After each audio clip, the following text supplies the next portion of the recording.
6 Minute English from bbclearningenglish.com.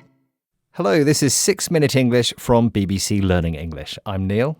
And I'm Georgie. Neil, we're talking about protein today. What type of protein do you usually eat? Well, I like all kinds of proteins, fish, bit of chicken, but I think I really like an egg. An egg is my favourite kind of protein. Oh, I was going to say that too. I'm a big fan of breakfast foods and eggs are my favourite. Well, you can't beat a good breakfast. Of all the main food groups, such as carbohydrate, fat and fibre, it's protein that seems to be most in the news. In shops and on social media, you'll find all kinds of high-protein foods being advertised, from shakes and yogurts to chocolate. Here's Ruth Alexander, presenter of BBC World Service programme The Food Chain. Cast your eye over most aisles in the supermarkets now and you'll see high-protein products in abundance. Pasta made with lentils and chickpeas rather than wheat flour. Bread fortified with beans and pulses. Ruth casts her eye over the supermarket shelves.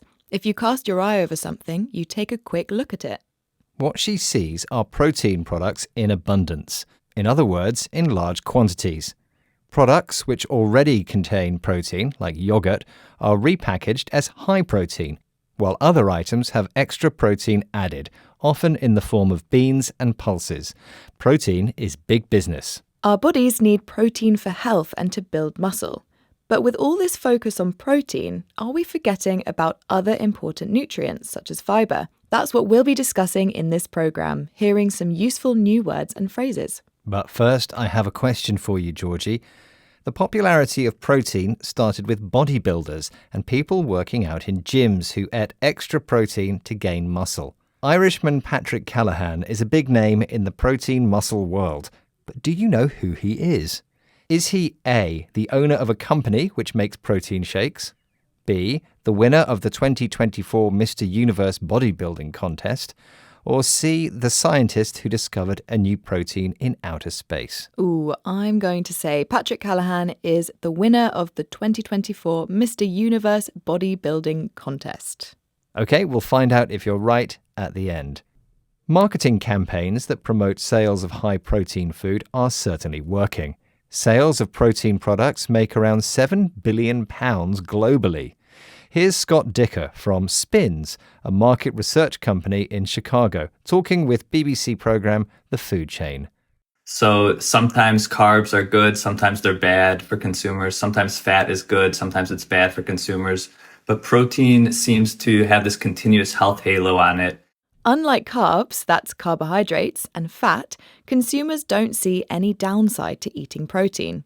Scott says protein has a health halo, a marketing term which describes perceiving a food to be healthy based on a single feature, such as being organic, gluten-free, or in this case, high protein, even if its overall nutritional value is poor.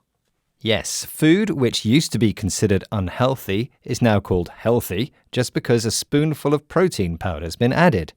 So could our modern obsession with protein mean that we ignore other important food groups like fibre? NHS surgeon and blogger Dr. Karen Rajan thinks so and explains why here to Ruth Alexander on BBC World Service programme The Food Chain. And do you think we're paying enough attention to fibre?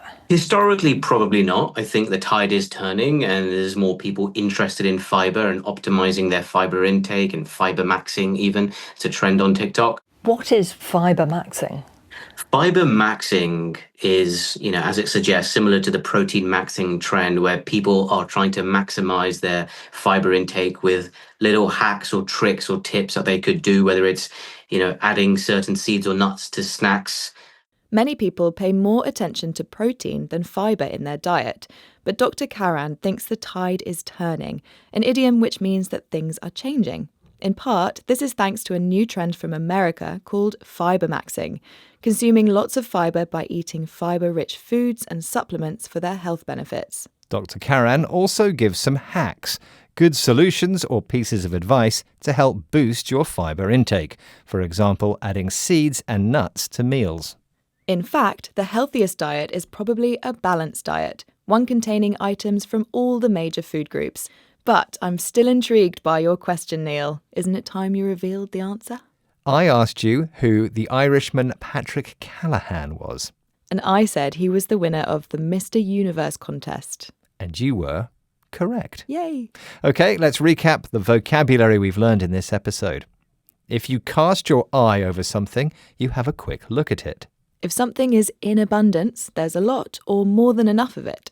A health halo refers to overestimating how healthy an item is based on a single feature, such as being low in calories, gluten-free, or high in protein. The idiom, the tide is turning, means that things are changing. The trend fiber maxing means people intentionally consume lots of fiber by eating fiber-rich foods and supplements for their health benefits. And finally, a hack is a good solution or piece of advice. Once again, our 6 minutes are up. But here's another hack for you. Remember, you can find worksheets, quizzes, and loads more resources to improve your English over on our website, bbclearningenglish.com. See you there soon, but for now, it's goodbye. Goodbye. 6 Minute English from bbclearningenglish.com.